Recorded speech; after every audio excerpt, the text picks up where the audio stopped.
សូមមងនៅជា fan បាទសូមមានកម្រិតតិចមកបាទសូមមានកម្រិតបន្តិចបាទរយៈពេលបាទរយៈចម្ងាយ2ម៉ែត្រមកបាទកុំគៀកពេកបាទ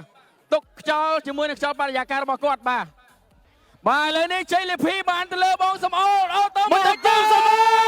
នចូលរួមត្រេកអរបាទជ័យលាភីលេខ1បាទចូលរួមត្រេកអរបាទសម្រាប់បងសំណាងជ័យលាភីលេខ2ដែលជ្រើសបានជាមួយរយន្តម៉ាសដា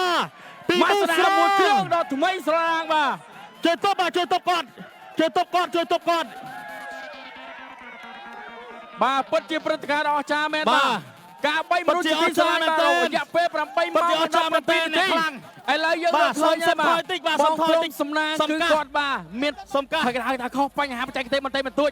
បាទរង្គើទេបើថាសមត្ថភាពនៃការ3គឺថា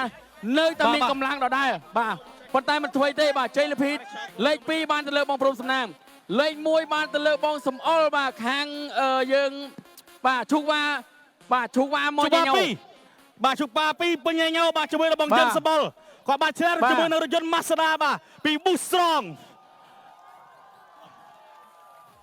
អូហូ